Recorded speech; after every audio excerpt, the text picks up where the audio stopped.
आप लोग नहीं सोचते। सुबह से छुट्टी हो गई। अब टाइम हो गया, छोड़ दो। हाँ सर, अब टाइम हो गया, छोड़ दो। बस हो गया। और सुनने ने सागर टेस्ट किया 30 में एकदम व्यवस्था से एकदम फिट कर दिया आप लोगों ने। टेम्परेचर 25 पे कर दो, फ्लेम ऊपर ही कर दो। अच्छा, इधर खिड़की रहती है। 25 कर दो लोग, तो नहीं 25 कर दो, 25 कर दो।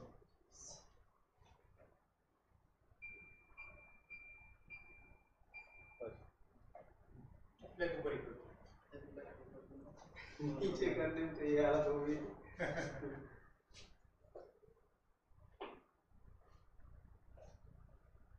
बस वसूल करें माइक साइड में आ जाना, साइड में करो ना।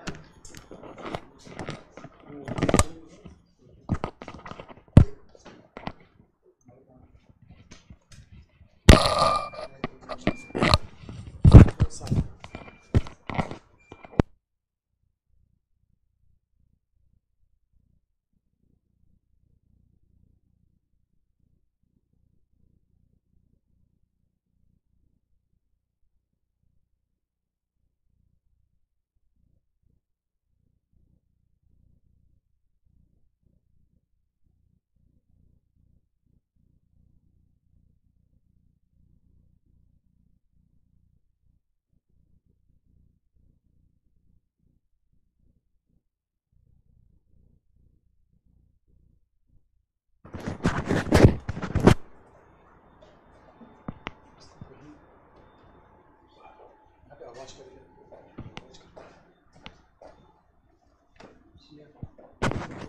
चेयर जरा एकदम। अरे आप लोग हो तो कैसी दिक्कत होगी।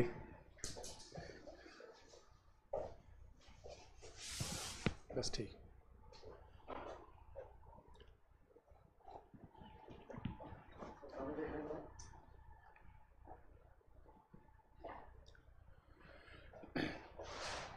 Good morning everyone. तो कल मैंने आपको बताया था कि कहाँ पे एनजेसी में प्रॉब्लम थी और एनजेसी में प्रॉब्लम के बाद कैसे समस्या का समाधान हुआ, न्यायपालिका की नियुक्ति का मामला कैसे हल हुआ।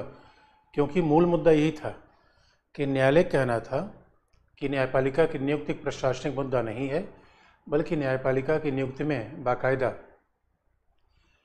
न्यायपालिका की स्वतंत्रता का विषय भी जुड़ा हुआ है। अब दोस्तों इस बात पे तो बड़ी कहानियाँ चलती हैं, क्योंकि न्यायपालिका कहती है भाई हम भी, सरकार कहती है आप उत्तरदायी नहीं है, न्यायपालिका कहती है भाई हम भी उत्तरदायी हैं, क्योंकि हम बार काउंसिल ऑफ इंडिया के प्रति उत्तरदायी हैं, हम जो निर्णय देते हैं उसकी आम जनता भी आलोचना करती है, उसके प्रति भी उत्तरदायी है। तो ये मतभेद चलता रहता है कि उत्तरदायित्व का सिद्धांत। लेकिन अब हम देखें जरा न्यायपालिका कार्य क्या है, देखना है कि न्यायपालिका कार्य क्या है, भूमिका क्या है, और उसी के बाद फिर देखेंगे कि न्यायिक पुनरावलोकन क्या है, न्यायिक सक्रियता क्या है। पहले हम देखना चाहेंगे कि न्यायपालिका के कार्य क्या है, और ख़ास तौर पर उच्चतम न्यायालय के कार्य।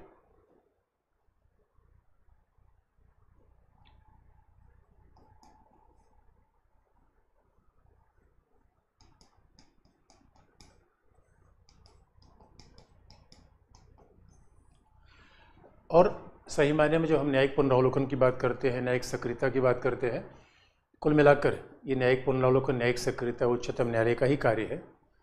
कहने के तरीके अलग अलग हैं, लेकिन अगर कहा जाए कि उच्चतम न्यायालय के कार्य क्या है, उच्चतम न्यायालय के फंक्शन क्या है, तो ज़रा ध्यान देने की बात है।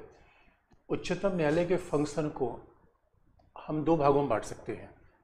पहला, आप कह सकते 3 भागों में बांट सकते हैं। पहला संवैधानिक न्यायालय। उच्चतम न्यायालय एक कॉन्स्टिट्यूशनल कोर्ट है।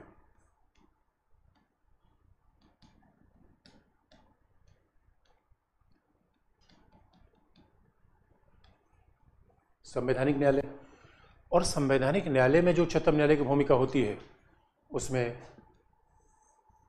स्वाभाविक रूप में वो मूल अधिकारों का रक्षक होता है, जो संवैधानिक न्यायालय के रूप में उच्चतम न्यायालय की भूमिका है वो मूल अधिकारों का रक्षक है।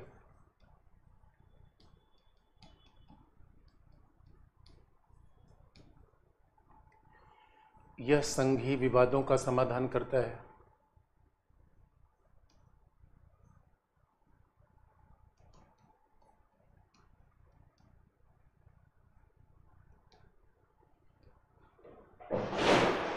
इसके द्वारा संघीय विवादों का समाधान किया जाता है।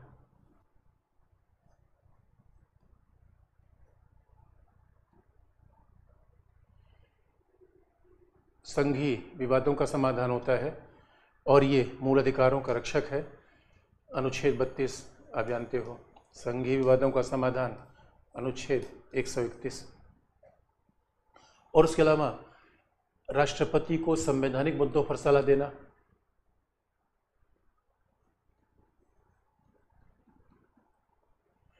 राष्ट्रपति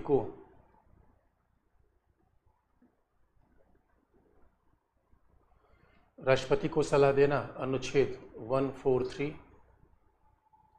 तो ये उच्चतम न्यायालय के संवैधानिक भूमिका के रूप में काम है जब ये कॉन्स्टिट्यूशनल कोर्ट और कहीं न कहीं संविधान की व्याख्या करना। ये भी बड़ी महत्व का विषय है कि उच्चतम न्यायालय ही संविधान की व्याख्या करने वाली संस्था है और उसी के अंतर्गत आधारभूत ढांचे के सिद्धांत का विकास हुआ।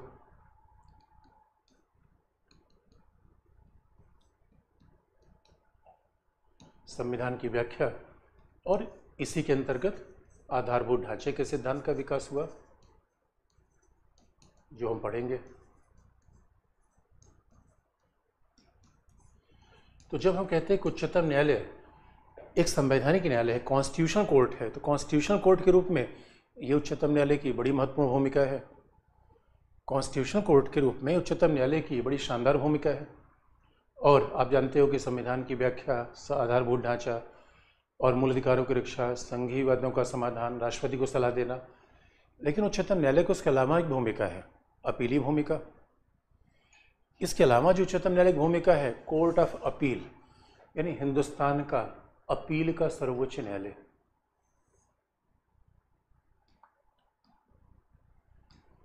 अपील का मतलब है कि जो मामले उच्च न्यायालय से उच्चतम न्यायालय के पास आए, तो आप जानते हो कि अनुच्छेद 132 से लेकर अनुच्छेद 134 के बीच में विभिन्न ऐसे प्रावधान हैं जहां पर उच्चतम न्यायालय की अपीली भूमिका है। और इसका मतलब है उच्चतम न्यायालय हाईएस्ट कोर्ट है अपील का। अच्छा, ये भी ध्यान में रखने की दोस्तों, ऐसा ना हो जाता कि एक न्यायालय निर्णय दे देता तो उसी को हम फाइनल मान लेते। आखिर में अपील की आवश्यकता क्यों पड़ती है? ये तो विचार का मुद्दा है कि अपील की जरूरत क्यों पड़ती है। क्योंकि हम ऐसा मान के चलते हैं कि एक न्यायालय ने जो कहा वो सर्वोच्च है, वो पूर्ण सच है। ऐसा जरूरी नहीं दोस्तों, क्योंकि देखो न्याय में तो विसंगतियां हमेशा हो सकती हैं। तो उस बात को करेक्ट किया जाए, इसलिए ऊपर के न्यायालय हैं कि उस बात को हम करेक्ट करते हैं, देखते हैं कहीं गलतियां ना बचे, इसलिए अपील का भी न्यायालय है। और उसमें अपील में भी आर्टिकल 136 में स्पेशली पिटीशन है, BCS इजाज़त की अपील है। तो अपीली भूमिका में एक सामान्य अपील है और दूसरा BCS इजाज़त से अपील है, स्पेशली पिटीशन।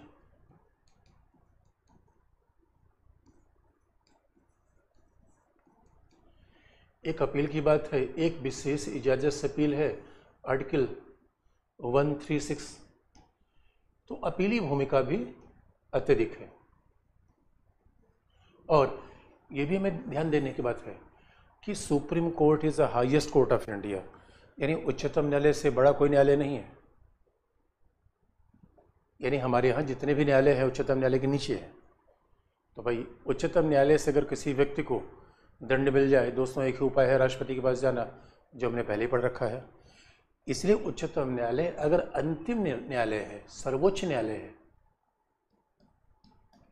ये फाइनल कोर्ट है, याद रखिए, ये सर्वोच्च न्यायालय है, यानी इनके ऊपर फिर किसी की सुनवाई नहीं है।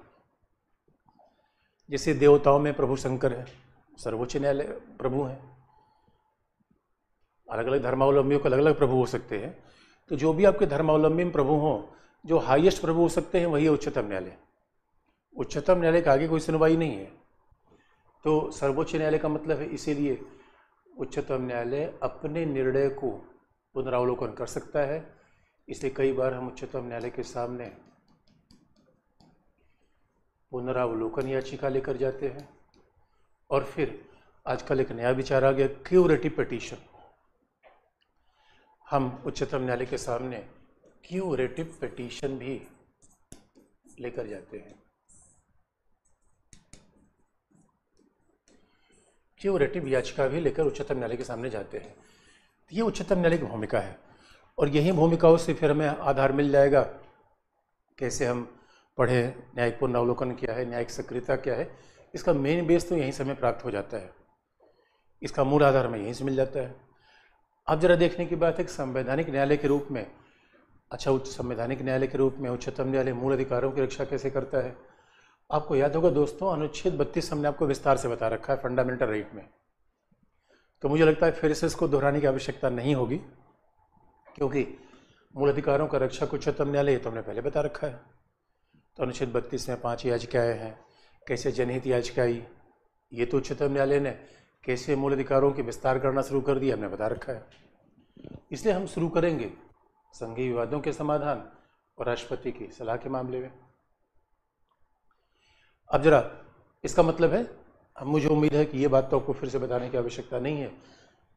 हाँ, संघीय विवाद का समाधान कैसे करता है, इसे चीज़ें आपस मिली जुली होती हैं। एक टॉपिक जब पढ़ते हैं तो इनडायरेक्टली दूसरे टॉपिक का उल्लेख अपने आप आ जाता है। तो जरा देखें, उच्चतम न्यायालय संघीय विवाद का समाधान कैसे करता है। तो इसे कहते हैं उच्चतम न्यायालय संघीय विवादों का समाधान करता है, और यह उच्चतम न्यायालय की आरंभिक अधिकारिता मानी जाती है। आरंभिक माने पहला जुरिस्डिक्शन।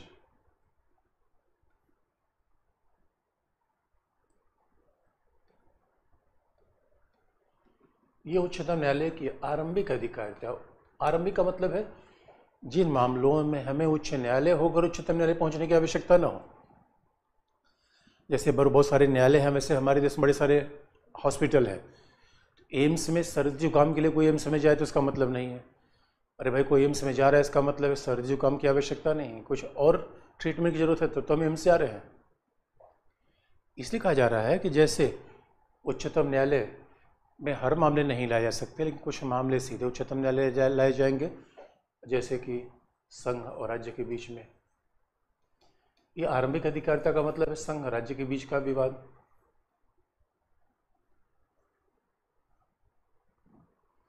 मार्कर में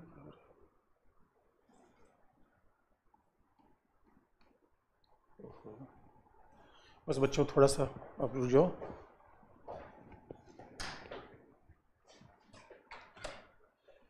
मार्कर नहीं ठीक चल रहा है इधर, ये मार्कर नहीं ठीक चल रहा है। देखिए ये देखिए यहाँ पे संघ राज्य, ये देखिए लिखने पे ये पतले से नहीं होगा, वो आ ही नहीं रहा है उस पर। देखो जैसे संघ राज्य का ये कैसे प्रॉब्लम आ रही है।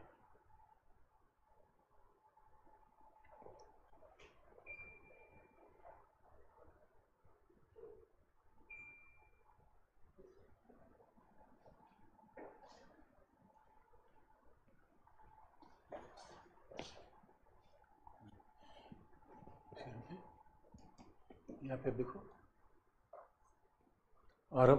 जैसे कि आरंभिक अधिकारिता में संघ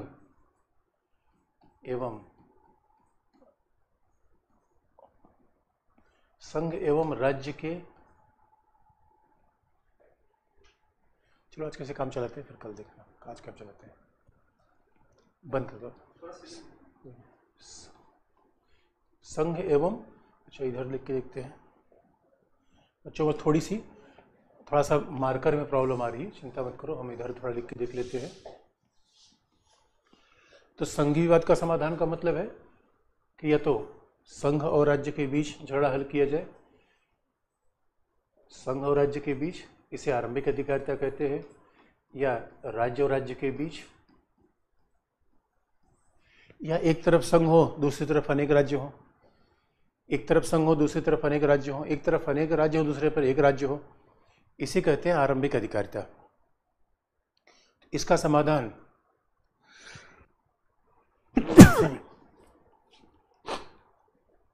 इसका समाधान एकमात्र उच्चतम न्यायालय करता है। ये बात ध्यान देने की है, इसका समाधान एकमात्र उच्चतम न्यायालय करता है। इसका मतलब है संघीय विवादों को हल करने की शक्ति उच्च न्यायालय के पास नहीं है। ये बात ध्यान सुनने की है। और पहला विवाद आया था संघ और राज्य के बीच का 1963 में, वो था संघ सरकार पश्चिम बंगाल के। अब बात ध्यान रखने की है कि पहला विवाद संघ और राज्य के बीच में 1963 में आया था, तो क्या उसके पहले संघ और राज्य के बीच कोई विवाद हुआ ही नहीं? तो उत्तर है विवाद तो दोस्तों था, लेकिन चूंकि संघ राज्य दोनों में कांग्रेस की सरकारें थी, प्रधानमंत्री भी कांग्रेस का, मुख्यमंत्री भी कांग्रेस का, और दोनों जगह कांग्रेस की सरकारें होने के कारण विवाद को बड़ी आसानी से हल कर लिया जाता था। इसलिए कहा भी जाता है कि अगर दोनों में एक ही राज्य की सरकार हो तब तो आधे विवाद वैसे खत्म हो जाते हैं। और आपको ये भी याद दिला दें, जो शायद हमने पहले कभी बताया था, इसी विवाद को हल करते समय उच्चतम न्यायालय ने 1994 में बोमई वाद का निर्धारण किया था।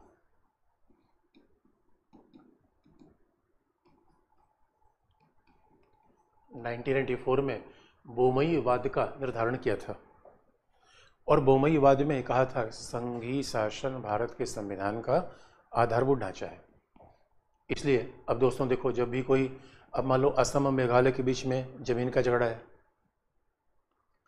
असम मेघालय के बीच जमीन का झगड़ा है, संघीय विवाद है। ये विवाद आप जानते हो। अब ये संघीय विवाद कैसे होगा? उच्चतम न्यायालय के द्वारा। अब आप कहोगे सर ये बताओ, अगर ये उच्चतम न्यायालय हल करेगा तो क्या न्यायाधीश लेके जाएगा, नापेगा कि विवाद कहाँ है, सीमा कहाँ है? तो वास्तविकता है कि न्यायाधीश जाके सीमा का लंबाई चौड़ाई नहीं नापेगा, लेकिन बच्चों ये बात ध्यान रखना, न्यायाधीश किसी अधिकारी को निर्देश देगा कि आप सीमा को हल करिए और रिपोर्ट हमें दीजिए। और क्योंकि न्यायालय के निर्देश पर कोई भी अधिकारी प्रभावी तौर पर काम करता है, निष्पक्ष रूप में काम करता है, इसलिए न्यायालय की भूमिका प्राथमिक आ जाती है। ये बात बड़ी ध्यान देने की है। इसलिए न्यायालय की भूमिका अपने आप प्राथमिक आ जाती है। लेकिन ये भी ध्यान रखने की आपको कि हमारे यहाँ, अब देखो, अगर पहले हमने पढ़ा होगा, आपको फिर याद दिला दें, यहाँ भी उसको याद करना है। हमारे कई ऐसे संघीय विवाद हैं जो उच्चतम न्यायालय की आरंभिक अधिकारिता में नहीं आते। और कौन से ऐसे विवाद हैं, आपको फिर मैं याद दिला दूँ। संघ राज्य के बीच का विवाद अगर संघीय विवाद है, तो कई ऐसे राज्य के बीच के विवाद हैं जो संघ और राज्य के ही हैं, राज्य के हैं, फिर भी उनको संघीय विवाद नहीं कहा जाता, या उच्चतम न्यायालय उन मामलों को हल नहीं कर सकता। पहला, वित्त आयोग को सौंपे गए मामले। दोस्तों ध्यान सुनने की जरूरत है, फिर आप इसको लिख लो। संघ राज्य के बीच में वित्तीय लेन देन का मुद्दा, और 1950 के पहले संघ राज्य के बीच किए गए समझौते, यानी अब कश्मीर का विलय कैसे भारत संघ में हुआ, जूनागढ़ का विलय भारतीय संघ में कैसे हुआ, इसको कोई लेकर उच्चतम न्यायालय नहीं आ सकता।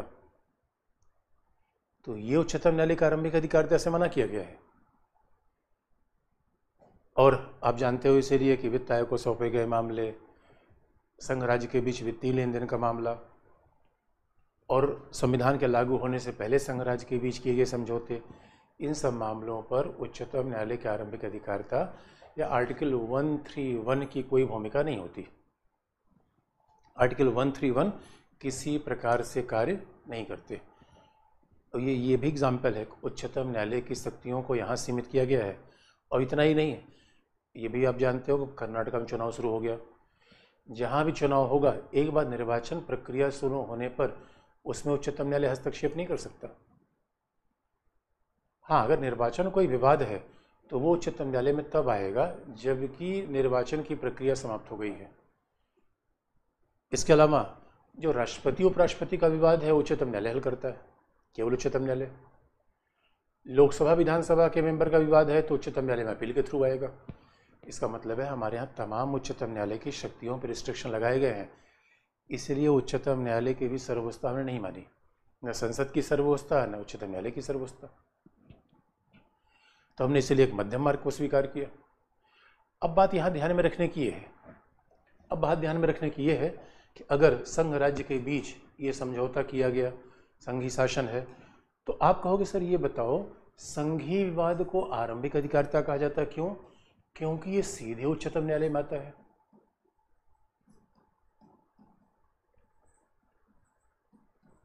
आप कहोगे संघीय विवाद को आरंभिक अधिकारिता क्यों कहा जाता है, ओरिजिनल ज्यूरिसडिक्शन क्यों कहा जाता है? क्योंकि ये सीधे संघ उच्चतम न्यायालय के सामने आता है। तो फंडामेंटल राइट अनुच्छेद 32 में तो ऐसे है, तो अनुच्छेद 32 को रिट अधिकारिता क्यों कहते हैं? बात ध्यान देने की है। अनुच्छेद 32 रिट अधिकारिता है,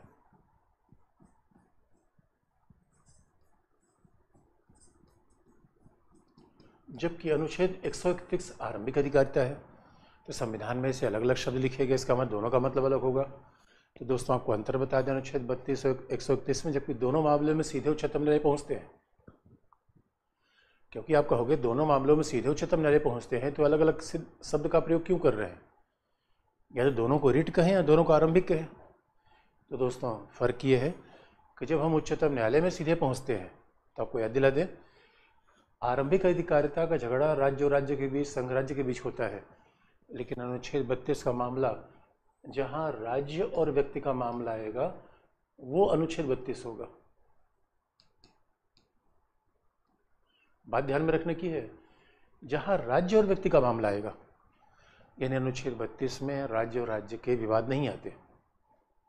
इसीलिए ये अंतर कर दिया गया कि उच्चतम न्यायालय की रिट अधिकारिता अलग है और उच्चतम न्यायालय की आरंभिक अधिकारिता अलग है। आरंभिक अधिकारिता अलग है। अब जरा हम दूसरा देखें कि उच्चतम न्यायालय राष्ट्रपति को सलाह कैसे देता है, मूल अधिकार की रक्षा करता है, इसका हमने विस्तार से उल्लेख किया है। संघीय विवाद हल कर रहा है, बोमई केस लिया, ये भी हमने पहले आपको बता रखा है। अब जरा देखें कि उच्चतम न्यायालय सलाहकारी अधिकारिता कैसे देता है, सलाह कैसे देता है।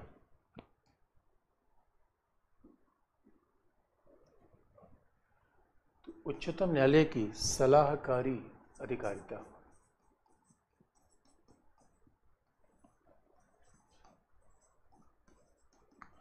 एडवाइजरी ज्यूरिसडिक्शन जो है आर्टिकल 143 में, उच्चतम न्यायालय की सलाहकारी अधिकारिता एडवाइजरी ज्यूरिसडिक्शन जो आर्टिकल 143 में है।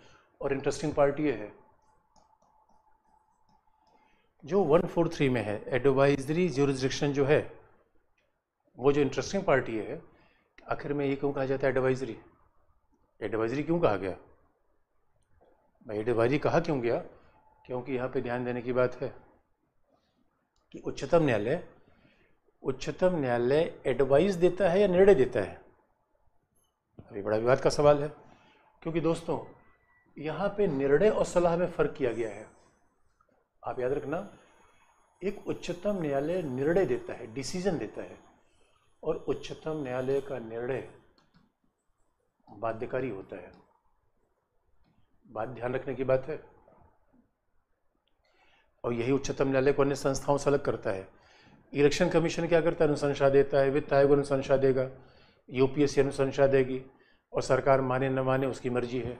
लेकिन जहाँ तक उच्चतम न्यायालय की बात है तो वो डिसीजन देता है, और डिसीजन कैसा होता है? बाध्यकारी डिसीजन होता है, बाध्यकारी। तो जो बात यहाँ पे ध्यान रखने की है, अगर ये डिसीजन बाध्यकारी है, अगर उच्चतम न्यायालय का ये डिसीजन बाध्यकारी है, तो फिर यहाँ पर इसका मतलब है कि अगर इसे सरकार लागू न करे तो क्या होगा? तो आप याद रखो, अगर सरकार लागू न करे तो उच्चतम न्यायालय अवमानना की कार्यवाही कर सकता है, कंटेम्प्ट। उच्चतम न्यायालय के निर्णय को न मानना, उच्चतम न्यायालय के निर्णय को न स्वीकार करना, ये उच्चतम न्यायालय का कंटेम्प्ट है, अवमानना है। ये उच्चतम न्यायालय कंटेम्प्ट है, ये उच्चतम न्यायालय की अवमानना है। इसका सीधा सा मतलब है कि अब उच्चतम न्यायालय कंटेम्प्ट या अवमानना,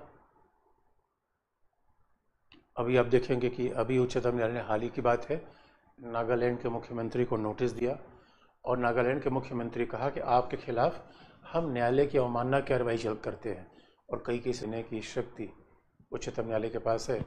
अभी हाल में ही नागालैंड के मुख्यमंत्री को उच्चतम न्यायालय ने कहा कि आपने हमारी निर्णय को नहीं माना, लिहाजा आप खिलाफ अवमानना के लिए कार्रवाई की जाएगी। और मामला ये था कि नागालैंड को उच्चतम न्यायालय ने कहा था कि आप अपने नगर पालिका के निर्वाचन में महिलाओं का आरक्षण कीजिए। मुख्यमंत्री ने मना कर दिया। मुख्यमंत्री ने पूरे निर्वाचन को ही रद्द करवा दिया। उनका न रहेगी बांस न बाजेगी बांसुरी, अरे निर्वाचन होगा तब तो महिलाओं को आरक्षण देंगे, हम निर्वाचन नहीं कराएंगे। इसलिए उच्चतम न्यायालय का निर्णय बाध्यकारी होता है और लोग लागू करते हैं, क्योंकि लागू न किया जाए तो न्यायालय अवमानना के अंतर्गत किसी व्यक्ति को दंड दे सकता है। और कुछ दिनों पहले की बात है दोस्तों, इसलिए आप देखोगे जो IAS होते हैं, IPS होते हैं, वो न्यायालय से डरते हैं क्योंकि न्यायालय कभी दंडित कर सकता है, न्यायालय उन्हें दंडित कर देगा। दूसरा मुद्दा, लेकिन ये निर्णय है और आप ये भी जानते हो जब उच्चतम न्यायालय निर्णय देता है तो सरकार पे तो बाध्यकारी है ही है। भाई बाध्यकारी किस पे? सरकार पे, सॉरी, और आम आदमी बाध्यकारी अपने आप होगा दोस्तों। सरकार का शक्तिशाली संगठन है, उस सरकार पर बाध्यकारी है, तो ये पूछने का सवाल ही नहीं कि आम आदमी पर बाध्यकारी है कि नहीं, बाध्यकारी होगा ही होगा। लेकिन आप जानते हो उच्चतम न्यायालय का निर्णय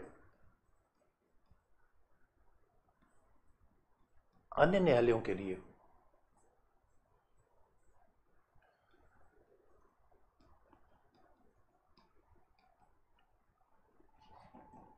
उच्चतम न्यायालय का निर्णय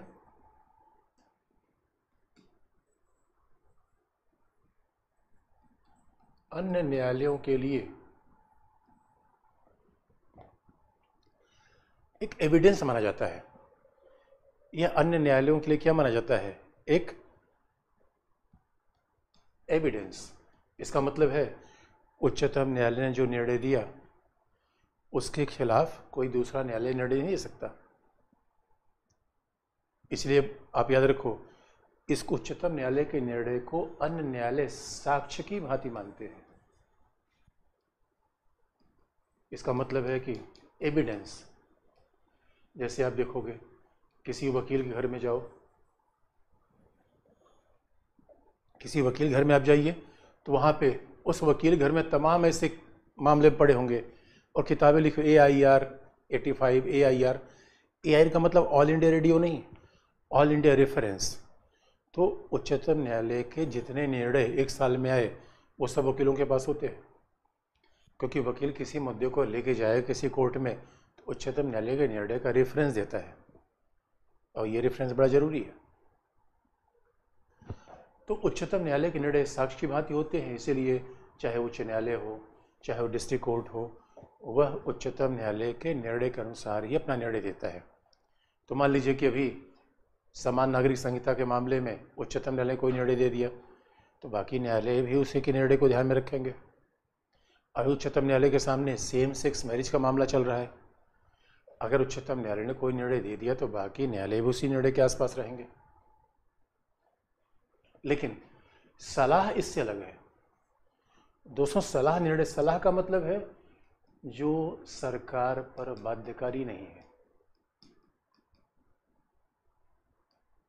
वो सलाह है। अब सलाह देना और ये उच्चतम न्यायालय की बड़ी अजीब सी शक्ति है, क्योंकि दोस्तों उच्चतम न्यायालय का ट्रेडमार्क ये है, USP ये है, जो उच्चतम न्यायालय सलाह नहीं देता, निर्णय बाध्यकारी होता है। अब पता चला उच्चतम न्यायालय का निर्णय हम माने न माने, ये तो अजीब सी बात हो गई। तो उच्चतम न्यायालय कम और संसदीय समितियां ज़्यादा हो गई। इसलिए दोस्तों कहा जाता है सलाह देने का मतलब क्या है, इस सलाह की कार्यवाही क्या होगी। तो सलाह और निर्णय में फ़र्क होता है, क्योंकि ये सरकार पर बाध्यकारी नहीं है। इसका मतलब इसे मानना और न मानना सरकार के लिए स्वैच्छिक है। अब जरा देखा जाए फिर ऐसा क्यों कहा गया। और किन मुद्दों पर सलाह ली जा सकती है और क्या सलाह देना हमेशा सरकार के लिए बाध्यकारी है। तो अब देखो दोस्तों, किन मुद्दों पर सलाह ली गई जरा आपको बता दें। तो राष्ट्रपति के द्वारा जो पहली सलाह ली गई उच्चतम न्यायालय से, और आप जानते हो यानी सलाह तो कई ली गई, लेकिन उसमें जो बड़े लैंडमार्क है, जो बड़े महत्वपूर्ण विषय, उसमें कुछ आपको बता दें कि कहाँ पे सलाह ली गई। और ये भी आपको याद दिला दें, जब उच्चतम न्यायालय किसी मुद्दे पे सलाह देता है तो सलाह के लिए बाकायदा वो वैसे बेंच बनाता है। 5, अगर संविधान का मामला है तो 5 न्यायाधीशों की बेंच होगी। तो जब उच्चतम न्यायालय किसी मुद्दे पे सलाह लेता है तो बाकायदा वो बेंच बनाएगा, अपने कार्य करेगा, सारे वैसे कार्य करेगा।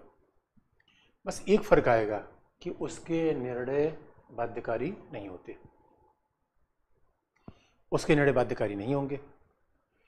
लेकिन फिर सलाह किस पे लिया गया? Delhi case, Delhi law case, तो सलाह लिया गया उच्चतम न्यायालय ने दिल्ली विधिवाद।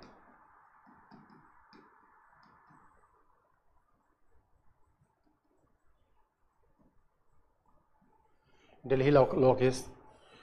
और आप जानते हैं पहला जो मामला होता है महत्वपूर्ण होता है, जो वर्तमान में चल रहा है वो महत्वपूर्ण होता है। और इसमें मामला बड़ा सिंपल पूछा गया था दोस्तों कि राष्ट्रपति ने, क्योंकि राष्ट्रपति सलाह लेता है और राष्ट्रपति सलाह का मतलब है मंत्रिपरिषद ने सलाह लिया, कार्यपालिका ने सलाह लिया, यही तो राष्ट्रपति की सलाह का मतलब है।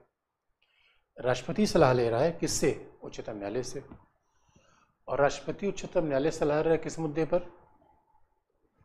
राष्ट्रपति उच्चतम न्यायालय सलाह ये ले रहा है कि क्या, उच्चतम न्यायालय से सलाह ये ले रहा है कि क्या प्रदत्त विधायन, क्योंकि अब आप ये भी याद होगा संसद में हमने प्रत्यायोजित विधायन, प्रदत्त विधानसभा को बता रखा है। इसे दोस्तों पिछली बार जरूर रिवीजन करते रहिए। तो सलाह ली गई थी क्या राष्ट्रपति ने न्यायपालिका सलाह मांगा कि क्या प्रदत्त विधायन अपने आप में संसद की उपयोगिता कम करता है, संसद की शक्ति कम करता है। तो इस पर उच्चतम न्यायालय ने सलाह दी थी और उच्चतम न्यायालय ने कहा कि ऐसा नहीं है, प्रदत्त विधायन एक तरीके से संसदीय शासन में आवश्यक है, क्योंकि संसद विधि की हर बात का उल्लेख नहीं कर सकती, नहीं बना सकती। तो ये दिल्ली विधि केस था। और आप देखें कुछ मामले में बड़ा अप्रत्याशित मामला था जहां सलाह ली गई। इस्माइल फारूकी केस, ये बड़ा इंटरेस्टिंग था 94 में, जहां पे सलाह लिया गया था। इस्माइल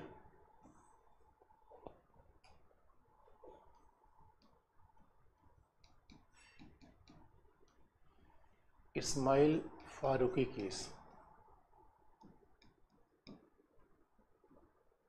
ये 1950 में सलाह लिया गया, ये 1994 में, क्योंकि मामले बड़े महत्वपूर्ण थे। और आपको याद दिला दे इस पे सलाह क्या लिया गया। इस्माइल फारूकी केस बड़ी सिंपल सी बात है। ये दोस्तों मामला था कि अयोध्या में मस्जिद है या मंदिर है, उच्चतम न्यायालय बताए। अब देखिए सरकार बड़ी होशियारी वाला काम करती है। अब दोस्तों ये बताओ, मंदिर है, मस्जिद है, खुदाई करके समझ लो, आर्कियोलॉजिकल सर्वे ऑफ इंडिया को बुला लो। अरे इसमें न्यायपालिका कौन सा मामला है कि न्यायपालिका बताएगा मंदिर था मस्जिद था। यानी हकीकत की बात है, कई बार सरकार बड़ी होशियारी से काम करती है।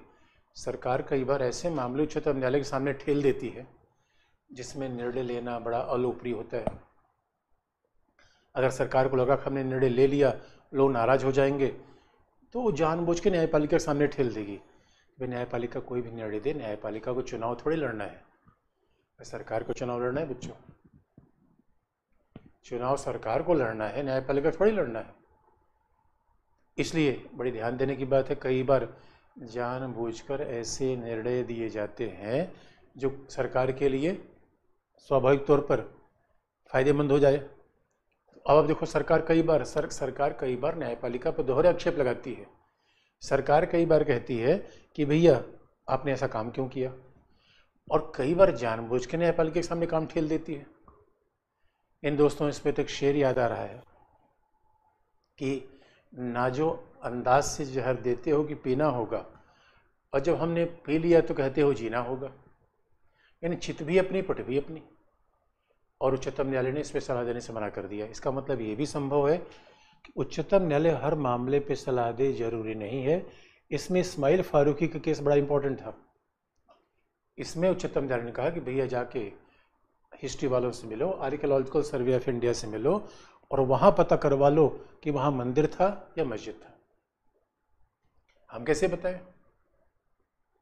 तो इसका मतलब है कि उच्चतम न्यायालय हर बात पे सलाह देगा, जरूरी नहीं है। और कुछ मामले ऐसे जो आपको याद होगा, हमने पहले बता रखा है। आपको याद होगा विशेषाधिकार में केशव सिंह का मामला बताया था।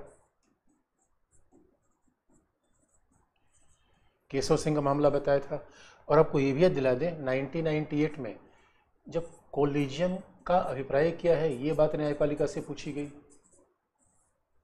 ये भी सलाह ही लिया गया था। और एक बार तो 2002 में, जो गुजरात में 2002 में बड़ा इंटरेस्टिंग मामला था, कोलिजियम, जो कल हमने बताया था आपको, कोलिजियम के विचार में कोलिजियम का मतलब क्या है, इस पर भी राष्ट्रपति न्यायपालिका सलाह ली थी। केशव सिंह बाद विशेषाधिकार था, इस पर भी राष्ट्रपति ने सलाह ली थी। और एक बात तो सरकार और इलेक्शन कमीशन ऑफ इंडिया में बड़ा झगड़ा हो गया। 2002 के गोधरा चुनाव के बाद गुजरात के मुख्यमंत्री का तर्क था, जो उस समय मुख्यमंत्री मोदी जी थे। तो गुजरात के मुख्यमंत्री ने कहा कि भाई 6 महीने के भीतर चुनाव होना चाहिए, क्योंकि संविधान में लिखा गया है कि विधानसभा की बैठक के बीच के अंतराल 6 महीने ज़्यादा का नहीं होना चाहिए। अब इस पर जवाब देते हुए इलेक्शन कमीशन ने कहा कि नहीं भैया, चुनाव कब कराना है हमारी जिम्मेदारी है, सरकार हमको नहीं बताएगी। उस समय इलेक्शन कमिश्नर थे जेम्स माइकल लिंगदो, और लिंगदो साहब ने चुनाव कराने से मना कर दिया और मामला बड़ा विवाद का विषय बन गया। 2 संवैधानिक पदाधिकारी टकरा रहे थे। ये मामला भेजा गया, फिर राष्ट्रपति ने उच्चतम न्यायालय से कहा भाई आप ही सलाह दे दो क्या होगा इसमें। उच्चतम न्यायालय ने सलाह दिया। 2G घोटाला हुआ था, जहाँ बड़ा फेमस था, स्पेक्ट्रम घोटाले के नाम से जाना जाता था, जिस समय CAG विनोद राय थे, उस पर भी सलाह मांगी गई थी। इसका मतलब है तमाम ऐसे विषय हैं जिस पर समय समय पर राष्ट्रपति न्यायपालिका सलाह मांगता है। लेकिन इन सलाहों को 2 भाग में बांटा जाए, इस सलाह को 2 भाग में जरा बांटा जाए कि सरकार किन मुद्दों पर सलाह ले सकती है। पहला, सार्वजनिक महत्व के विषय। भाई अनुच्छेद 143 में लिखा गया है कि सरकार किन मुद्दों पर सलाह ले सकती है।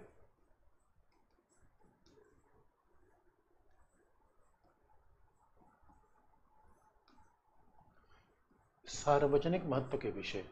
अच्छा, शब्द ही अपने आप में बहुत बड़ा व्यापक है। बस सार्वजनिक महत्व का, अरे अयोध्या का मामला भी सार्वजनिक महत्व का है। यानी सार्वजनिक महत्व में संविधान का भी कोई मामला आ सकता है, प्रशासन का मामला आ सकता है, वित्त में सार्वजनिक महत्व का, यानी जो किसी निजी जीवन से संबंध न हो, सार्वजनिक महत्व का है। तो सार्वजनिक महत्व तो बहुत बड़ा शब्द हो जाता है, जहां हम बाकायदा सलाह ले सकते हैं। और सार्वजनिक महत्व के विषय। और दूसरा, और एक तकनीकी बात लिखी गई है, संविधान लागू होने के पूर्व।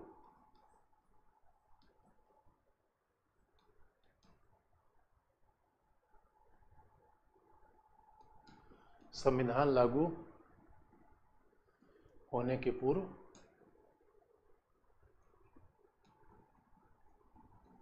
संघ एवं राज्य के बीच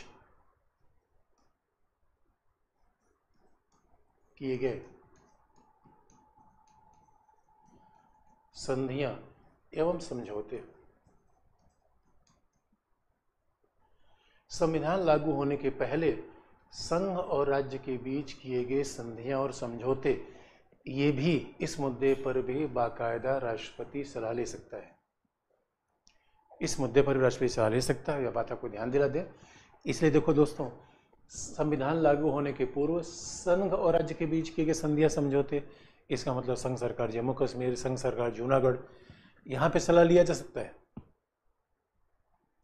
और ध्यान देने की बात है, इसीलिए इसे उच्चतम न्यायालय का आरंभिक अधिकारिता से बाहर रखा गया है। इस मामले को लेके उच्चतम न्यायालय के आरंभिक अधिकारिता में कोई नहीं जाएगा। और आपको अगर याद ये भी होगा, इसीलिए पानी का झगड़ा आरंभिक अधिकारिता से बाहर रखा गया। और ये भी ध्यान देने की बात है, सार्वजनिक महत्व के मुद्दे पर उच्चतम न्यायालय सलाह दे सकता है, हाँ भी कह सकता है, ना भी कह सकता है। लेकिन यहाँ पे उच्चतम न्यायालय केवल हाँ कहेगा, यानी यहाँ सलाह देना आवश्यक है। सार्वजनिक महत्व के विषय में सलाह दे भी सकता है, नहीं भी दे सकता है। इसका मतलब है उच्चतम न्यायालय को हर विषय पर सलाह देना जरूरी नहीं है। अब अगला, भाई सलाह की उपयोगिता क्या है? अब ठीक है, सलाह अगर उच्चतम न्यायालय देता है तो सलाह का महत्व क्या है? तो देखिए दोस्तों, पहली बात कि आप जानते हो कि सरकारें ये बचाती हैं कि उच्चतम न्यायालय का निर्णय हमारे खिलाफ न जाए, क्योंकि अगर उच्चतम न्यायालय उनके खिलाफ कोई निर्णय देगा तो उससे बड़ा जनता की प्रतिक्रिया होती है। जनता को लगता है सरकार ने कुछ खराब काम किया है, तो सरकारें इससे हमेशा बचना चाहती हैं। ये तो बहुत, और सरकारें अपनी फजीहत नहीं करवाना चाहती, इसलिए अच्छी बात है कि उच्चतम न्यायालय से सलाह ले लें पहले। मान लीजिए, अगर इसी बात को ऐसे देखिए, अगर संघ सरकार को लगता था कि न्यायाधीशों की नियुक्ति के तरीके में बदलाव किया जाए, इसके मामले में उच्चतम न्यायालय से सलाह भी तो लिया जा सकता था। और सलाह बहुत न्यूज़ में नहीं बनती, क्योंकि सलाह लिया, माने न माने आपकी मर्जी है। उसे कम से कम ये तो पता चल जाता है कि उच्चतम न्यायालय के इस मामले पर अप्रोच क्या होगा। उसको देखते हुए भविष्य में प्रिकॉशन ले लीजिए। भाई डॉक्टर से कंसल्टेशन लेने का मतलब क्या होता है? डॉक्टर ने कह दिया कि भाई देखो ऐसा खतरा है, ऐसा खतरा हो सकता है, तो हमने वैसा अपना डाइट चेंज कर दिया। अब कंसल्टेशन ले लोगे और पहले उसे अडॉप्ट कर लोगे आप, तो फिर समस्या आएगी नहीं। इसलिए सलाह लिया क्यों जाता है कि उच्चतम न्यायालय की सलाह के हिसाब से सरकार या सरकार के भविष्य के निर्णय,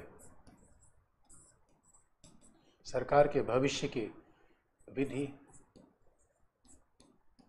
एवं नीतियों का निर्माण किया जाएगा। तो पहला महत्व ये होता है, यानी हमने एडवांस में ओपिनियन ले लिया कि भैया कोई ये समस्या है, डॉक्टर के पास में गया तो डॉक्टर ने कहा देखो ये ट्रीटमेंट होगा, तो हमने एडवांस में निर्णय ले लिया, उसी हिसाब से खाना पीना शुरू कर दिया। तो उच्चतम न्यायालय के निर्णय के परिणाम स्वरूप क्या होता है, हमें पता चल जाता है कि उच्चतम न्यायालय इस मामले पर क्या कहने वाला है। तो अच्छा, इसमें कन्फ्यूज़न नहीं होना चाहिए। और आप कहोगे सर ये बताओ सर, विधायिका, विधि का निर्माण तो विधायिका करती है। अरे भाई सामान्य बातें हमें कर रहा हूँ, विधि का निर्माण विधायिका ही करती है, लेकिन सवाल है विधायिका में पहल तो स्वाभाविक रूप में कार्यपालिका ही करती है। विधि के निर्माण की पूरी पहल तो कार्यपालिका के द्वारा की जाती है। और ये भी, और दूसरी उपयोगिता क्या है दोस्तों? दूसरी उपयोगिता ये है कि उच्चतम न्यायालय अभिलेख का न्यायालय है, कोर्ट ऑफ रिकॉर्ड है।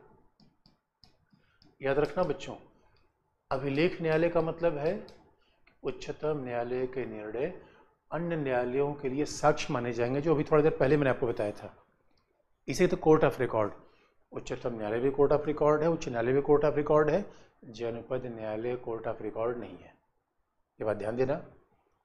और अवमानना के आरोप में भी दंड देने की शक्ति जनपद न्यायालय को नहीं है। अवमानना के आरोप में दंड दे सकता है उच्चतम न्यायालय, उच्च न्यायालय, जनपद न्यायालय नहीं। ठीक है, वैसे जनपद न्यायालय अभिलेख न्यायालय नहीं है, उच्चतम न्यायालय है। यानी अभिलेख एविडेंस, उच्चतम न्यायालय के निर्णय बाकी न्यायालयों के लिए वैसे अभिलेख माने जाएंगे। जैसे अब कोई दिल्ली आए, एम्स में ट्रीटमेंट हो गया, एम्स ने कह दिया भैया इसका ट्रीटमेंट ऐसे होगा, तो बाकी जितने के हॉस्पिटल होंगे सारे डॉक्टर उसी ट्रीटमेंट को फॉलो करेंगे। यह अभिलेख है, क्योंकि भाई एक्सपर्ट आदमी ने कह दिया अगर ये ट्रीटमेंट का तरीका होगा तो बाकी लोग उसी के पीछे चल देते हैं। इसीलिए आप देखोगे चूंकि अभिलेख न्यायालय है, इसलिए सरकार पर भले बाध्यकारी न हो, लेकिन अन्य न्यायालयों के लिए, अन्य न्यायालयों के लिए यह बाध्यकारी होता है।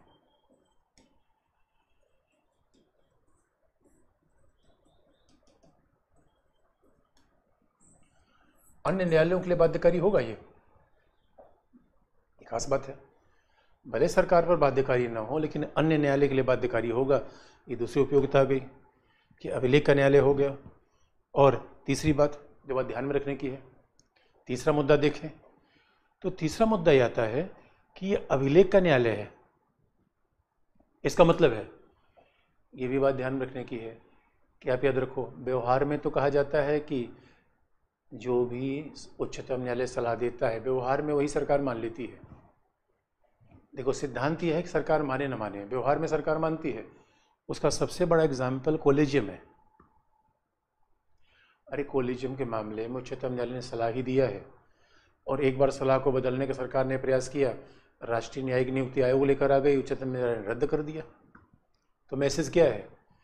अगर आप हमारी सलाह को नहीं मानेंगे तो भविष्य में उस सलाह के खिलाफत में कोई कानून बनाएंगे तो उस कानून को हम रद्द भी कर सकते हैं, उस कानून को हम खत्म कर सकते हैं। ऐसा न्यायपालिका का निर्णय दिख रहा है, ऐसा न्यायपालिका का निर्णय दिख रहा है।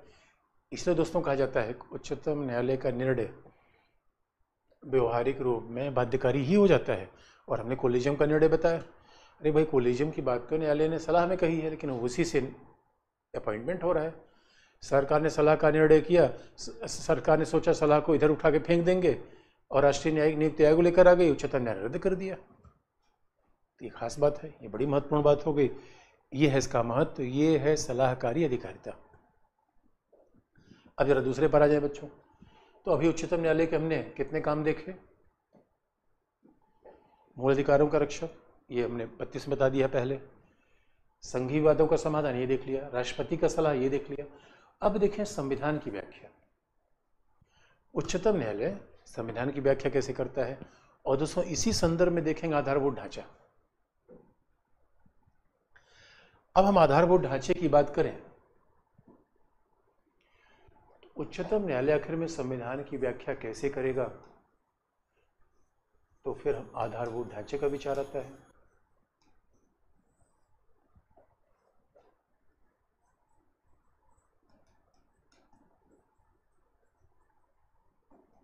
Basic structure.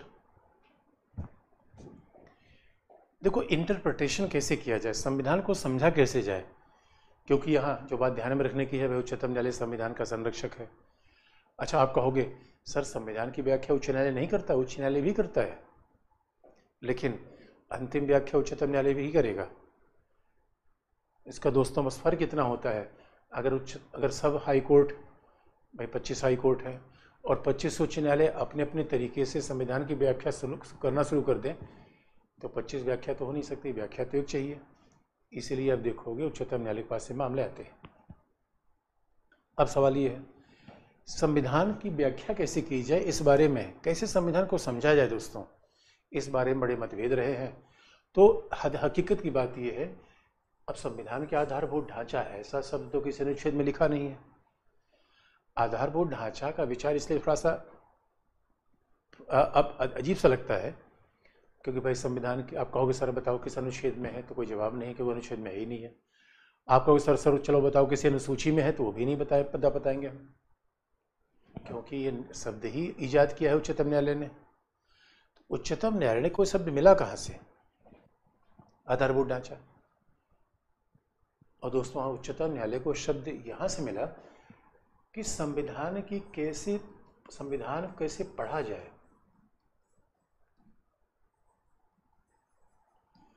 संविधान की व्याख्या कैसे की जाए, इंटरप्रिटेशन कैसे किया जाए, संविधान कैसे पढ़ा जाए, इस मामले में मतांतर रहे हैं। तो पहला दृष्टिकोण ये है कि भाई संविधान को पढ़ना हो तो राष्ट्रीय आंदोलन देख लो, और राष्ट्रीय आंदोलन में जो हमारा इतिहास रहा उससे संविधान समझ में आ जाएगा। यानी डॉक्टर अम्बेडकर के सपने को देख लो, भाई डॉक्टर अम्बेडकर के विचार को देख लो, नेहरू के विचार को देख लो, आप गांधी के सपने को देख लो, तो संविधान समझ सकते हैं, क्योंकि उन लोगों ने अपने विचारों से संविधान बनाया था। पहली बात यह है। दूसरे कहते हैं नहीं, संविधान का जो शब्द है, संविधान का जो शब्द है, भाषा है, यानी जो टेक्स्ट है, संविधान की जो पाठ्य पुस्तक है, शब्द है, भाषा है, इसका महत्व है। ये देख लो तो आपको संविधान समझ में आ जाएगा। अब भाषा है, टेक्स्ट है, लेकिन संयोग की बात है कि संविधान की व्याख्या का जो आरंभिक अप्रोच था उच्चतम न्यायालय यही मानता था। और यहाँ पे अगर आपको याद होगा, मैं फिर आपको पीछे ले जाना चाहूँगा, इसलिए बच्चों देखो बातें कितनी जुड़ी होती हैं। और मैंने पहले कहा था सवाल जितना पूछना हो, एक बार सारा टॉपिक खत्म हो जाए तो पूछना, सवाल पूछना, प्रश्न लिखना, पूछना, क्योंकि हमें फिर बार बार पीछे जाना पड़ रहा है क्योंकि अगर आपको याद होगा, हमने आपको बताया था मेनका गांधी केस, हमने आपको केशवानंद भारती केस भी थोड़ा थोड़ा बताया ही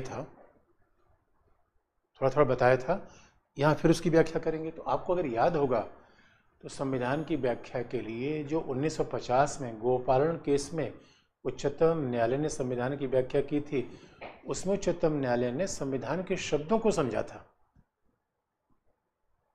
अब दोस्तों देखो, शब्द का महत्व ज़्यादा है या उसमें छुपे हुए अर्थ का महत्व ज़्यादा है? आप कहोगे सर छुपा हुआ अर्थ क्या है, भावना क्या है? तो अब देखो, जाकी रही भावना जैसी, शिव मूर्त देखी तिन तैसी। अब सवाल है, एक ही मूर्त सबके सामने है, तो अब तो इसलिए लोग कहते भी हैं beauty lies in the eyes of beholder. अरे दोस्तों, सुंदरता तो देखने वाले की आंखों में बसता है, बाकी कोई चीज सुंदर थोड़ी है। दिल लगा गधी से तो हूर किस काम की, कहावत है। कहने का मतलब कैसी व्याख्या की जाए? तो अब कई बार बच्चे क्या करते हैं, वो टेक्स्ट तो पढ़ लेते हैं। अब टेक्स्ट पढ़ोगे तो अब देखो कैसे संविधान की व्याख्या की जाए। तो मैं पुरानी बात आपको एक बात याद दिला दूं, अगर संविधान के शब्द पढ़ोगे तो मान लो अनुच्छेद 21 हमने पढ़ा, और अनुच्छेद 21 में लिखा गया है जीवन और दैहिक स्वतंत्रता का अधिकार। यही तो टेक्स्ट है। संविधान में जब अधिकार की बात आप करोगे तो टेक्स्ट में लिखा है जीवन और दैहिक स्वतंत्रता का अधिकार। लेकिन 1973 से ही नहीं, बल्कि ये तो और 1973 से उच्चतम न्यायालय ने कहा भाई देखो, संविधान को एक अलग तरीके से समझा जाए। और ये मामला था केशवानंद भारतीवाद, क्योंकि ये भी विवाद हमेशा रहा है। उच्चतम न्यायालय कहना था संविधान को थोड़ा अलग तरीके से समझा जाए, केवल शब्द न देखे जाए कि दैहिक और जीवन और दैहिक स्वतंत्रता, इतनी बात हमने स्वीकार कर लिया। राष्ट्रीय आंदोलन बड़ा पुराना पड़ गया, किसको किसको आप बताएंगे। समय बदल गया दोस्तों, व्हाट्सएप नहीं था उस समय, फेसबुक नहीं था। एक ज़माना था जबकि हम बैलगाड़ी पे चलते थे, और उस जब एक ज़माने में नदिया की पार फिल्म आई थी 1982 में, तो पूरी फिल्म में बैलगाड़ी के अलावा कुछ दिखा नहीं, और बड़ी सुपर डुपर हिट थी। लेकिन आज फिल्म में देखे तो हीरो पता चला कि किसी बड़ी सी कार में आता है, हेलीकॉप्टर से उड़ रहा है। समय बदल गए। पहले फिल्मों को देखिए तो पता चला जैसे हीरो हीरोइन साथ मिलते थे तो कैमरा मैंने उठा देता था, आकाश में उड़ते जो चिड़िया, लोग समझ जाते थे क्या हो रहा है। आज तो हीरो हीरोइन मिलते हैं तो इमरान हाशमी का ज़माना आ गया दोस्तों, कैमरा हटता ही नहीं। अरे इसीलिए हमने कहा शब्दों को पढ़ने मात्र से बात नहीं बनेगी। इसलिए केशवानंद भारतीवाद ने 1973 में ये कहा कि शब्दों को नहीं बल्कि संविधान की आत्मा देखिए। संविधान की आत्मा देखिए, संविधान का दर्शन देखिए। तो संविधान, spirit of the constitution, soul of the constitution, philosophy of the constitution, इसका महत्व ज्यादा है। अब संविधान निर्माता अलग अप्रोच पर आ गए। उनका अरे भैया, अब ये परिवर्तन हुआ ही केशवानंद भारतीवाद के साथ। केशवानंद भारतीवाद ने कहा संविधान की व्याख्या हम केवल शब्द से नहीं समझेंगे, और यही तो उच्चतम न्यायालय दोस्तों, संविधान का संरक्षक। तो उच्चतम न्यायालय ने कहा संविधान तो हम देखेंगे भावना से, स्पिरिट से, उसकी फिलॉसफी से। और इसीलिए दोस्तों जब कहते हैं फिलॉसफी क्या नज़रिया, दर्शन क्या नज़रिया। दुनिया में हर व्यक्ति का दूसरे को देखने का नज़रिया अलग अलग होता है, और आप जानते हैं नज़रिया बदला तो नज़ारे बदल जाएंगे। इसलिए आप देखो दोस्तों, फिलॉसफी क्या है, एक बूढ़े आदमी की फिलॉसफी अलग है, जवान आदमी की फिलॉसफी अलग है। अब एक मैं पार्क में घूम रहा था, वहाँ पे कोई बूढ़ा, एक जवान आदमी था आप जैसा, बच्चों जैसा, वो गाना गाते जा रहा था, तुझमें रब दिखता है यारा मैं क्या करूँ। वहीं कोई बूढ़ा आदमी बैठा था, उसने कहा बेटा क्या भजन गाया है। अब किसी को रब और कहीं दिख रहा है, किसी को और, यही दर्शन को देखना। दोस्तों हम आँखों से नहीं देखते प्यारे बच्चों, हम तो मन मस्तिष्क विचार से देखते हैं। आँखों से दुनिया नहीं देखती, आँखें तो वो दिखाती हैं जो हम देखना चाहते हैं। इसीलिए दर्शन, संविधान का दर्शन, संविधान की आत्मा, अब संविधान की व्याख्या ऐसे होनी चाहिए। यहीं से आधारभूत ढांचे का विचार आया। तो केशवन भारतीवाद से पूछा गया कि भैया बताओ न्यायाधीश महोदय, आधारभूत ढांचा है क्या? उनका है क्या? कि संविधान की आत्मा है, संविधान का दर्शन है, संविधान की फिलॉसफी है। जैसे शरीर की आत्मा है, शरीर का दिल है। लेकिन ये बात उलझ इसलिए गई, आप कहोगे सर ये बात कैसे हम रहे, संविधान में आर्टिकल लिखा है, भाग लिखा है। अरे कुछ ऐसे बताओ किस आर्टिकल में ये दर्शन है, कहाँ आत्मा अटकी पड़ी है। अरे कोई बेसिक बात तो बताओ, कोई अनुच्छेद बताओ, कोई भाग बताओ, तब तो समझ पाएंगे कि संविधान का दर्शन कहाँ है। लेकिन सवाल ये है, उच्चतम न्यायालय ने केशवन भारतीवाद में ये बात कही कि जब हम संविधान के दर्शन की बात करते हैं तो दर्शन किसी एक अनुच्छेद में नहीं है, और सच माने संविधान तो अनुच्छेद है भी नहीं। अच्छा, ये बात मैं पहले से रिपीट करता रहा हूँ, अभी तक हम इस बात को लेकर आगे बढ़ रहे हैं। संविधान का मतलब है अनुच्छेद नहीं, संविधान का मतलब कागज का टुकड़ा नहीं। संविधान तो भावना का, संविधान तो लोगों की इच्छा का स्वरूप है। अब लोगों की इच्छा भावना से क्या मतलब होता है? अब यहाँ दोस्तों जो बात देखने की है कि फिर ये संविधान की आत्मा, संविधान का दर्शन है कहाँ? अब जानते हो केशवन भारतीवाद जो 13 न्यायाधीशों की बेंच थी, उसके बाद और भी न्यायपालिका के निर्णय आए। मतलब है कि आधारभूत ढांचे के सिद्धांत की शुरुआत की केशवन भारतीवाद ने, उसका विस्तार और न्यायपालिका ने करना शुरू कर दिया। बाद के जो निर्णय आए उन्होंने कहा कि भाई अब बताओ ये आत्मा, संविधान का दर्शन क्या है? तो अब लोगों ने कहा देखो भाई आत्मा क्या है, संघीय शासन, ये आधारभूत ढांचा है। फिर कहा गया संसदीय शासन, ये आधारभूत ढांचा है। फिर कहा गया न्यायिक पुनरावलोकन, ये आधारभूत ढांचा है। फिर न्यायिक स्वतंत्रता, ये आधारभूत ढांचा है। फिर कहा गया कि राष्ट्रीय एकता, अखंडता, स्वतंत्र निष्पक्ष निर्वाचन, पंथ निरपेक्षता,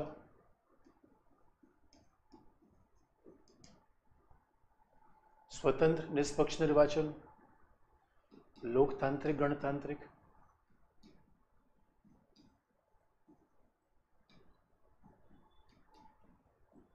स्वतंत्र निष्पक्ष निर्वाचन, लोकतांत्रिक गणतांत्रिक, ये सब क्या है? ये सब संविधान का आधारभूत ढांचे हैं। और बड़ी ध्यान देने की बात है, जब अब आप कहोगे देखो केशवन भारतीवाद ने जिसकी शुरुआत की उसको न्यायपालिका ने आगे बढ़ा दिया, यानी न्यायपालिका के जितने निर्णय केशवन भारतीवाद से लेकर आज तक हैं। और बात ध्यान देने की दोस्तों, कल के लिए न्यायपालिका किसी भी और बात को बढ़ा सकती है, न्यायपालिका की मर्जी है। और न्यायपालिका से पूछा गया अच्छा अनुच्छेद नहीं है, तो न्यायपालिका का सेपरेशन ऑफ पावर, शक्ति का पृथक्करण, ये भी आधारभूत ढांचा है। तो न्यायपालिका से पूछा गया भाई कोई अनुच्छेद वगैरह है आधारभूत ढांचे में कि नहीं? तो न्यायपालिका ने कहा ठीक है, अगर अनुच्छेद आप देखना चाहे तो देख सकते हो, अनुच्छेद 32 और 368 जिसमें संविधान का संशोधन होता है, 368 ये अनुच्छेद है। बात ध्यान देने की है दोस्तों, हमारा संविधान, और ये बात आप जान के हैरान रह जाएंगे कि हमारे संविधान में न तो संघीय शासन शब्द का प्रयोग हमने पहले बता रखा है, निर्वाचन का प्रयोग है, स्वतंत्र निष्पक्ष निर्वाचन का प्रयोग नहीं है। हमारे संविधान में संसदीय शासन शब्द का प्रयोग नहीं है, सेपरेशन ऑफ पावर शब्द का प्रयोग नहीं है। हमारे संविधान में न्यायिक पुनरावलोकन शब्द का प्रयोग नहीं है। आप याद रखो, ये लिखा गया है कि उच्चतम न्यायालय अपने निर्णय को फिर से देख सकता है, लेकिन न्यायिक पुनरावलोकन सब संविधान में नहीं है। बड़ी हैरानी की बात है, आपको हैरानी की बात लगेगी। इसका मतलब है दोस्तों, हमारे संविधान में अगर मतलब पूरे संविधान को देखना चाहते हो, ये फिलॉसफी है। न्यायिक स्वतंत्रता संविधान में कहीं नहीं है। हाँ, एकता अखंडता तो 42वें संविधान संशोधन से, पंथ निरपेक्षता ये शब्द 42वें संविधान संशोधन जोड़ दिए गए, मूल संविधान में तो ये भी नहीं थे। इसका मतलब है ये दिखता है कि हमारा संविधान दोस्तों एक सिद्धांत है, हमारे संविधान की एक आत्मा है। यानी हमारा संविधान बच्चों एक ऐसे वाहन की तरह है जिसका इंजन निकाल लो और फिर कहो चलाओ। संविधान का इंजन क्या है? ये आधारभूत ढांचा। ये संविधान का दिल है दोस्तों। दिल किसी को नहीं दिया जा सकता, खून दिया जा सकता है, पैसा रुपया दिया जा सकता है, दिल थोड़ी देंगे। इसलिए केशवानंद भारतीवाद ने कहा कि भाई संविधान का एक दिल है, संविधान का दिल है। इसलिए दोस्तों संविधान को हम अनुच्छेद के माध्यम से समझ रहे हैं तो ये बात बड़ी गलती कर रहे हैं। और इतना ही नहीं, और जो कहोगे संसदीय शासन, याद रखो हम एक शब्द संसदीय शासन का प्रयोग करते हैं उसमें संविधान के 50 अनुच्छेद आ जाते हैं। हम एक शब्द संघीय शासन शब्द का प्रयोग करते हैं उसमें संविधान के 100 अनुच्छेद आ जाते हैं। यानी इस हकीकत की बात तो ये है, आज की डेट में आधारभूत ढांचा क्या है ये कुल मिलाकर उच्चतम न्यायालय पर निर्भर है। उच्चतम न्यायालय किसी को भी आधारभूत ढांचे में शामिल कर सकती है। हकीकती बात ये है। इसका मतलब अभी तक जो सूची है वो पूर्ण नहीं है, कल किसी भी बात को नई सूची में शामिल किया जा सकता है, क्योंकि आधारभूत ढांचा क्या है क्या नहीं है इसका अंतिम निर्धारक कौन है? स्वयं उच्चतम न्यायालय। इसका अंतिम निर्धारक तो उच्चतम न्यायालय ही है। अब कमाल की बात आ गई यार। अब अगर मैं ये आधारभूत ढांचा है तो इसके बारे में फिर और मतांतर क्या है? नवीन सूची क्या है? नवीन सूची का विवाद क्या है? इस पर फिर कार्यपालिका को इतनी आपत्ति क्यों है? भाई ठीक है, अगर संविधान का ढांचा है तो ढांचा समझे कौन? अगर संविधान की आत्मा है तो आत्मा कौन समझेगा? संसद समझेगी, न्यायपालिका समझेगा। तो यहाँ टकराव आया, लेकिन टकराव कैसा है, क्यों, बाकी कल। आज के लिए इतना है बच्चों, नमस्कार।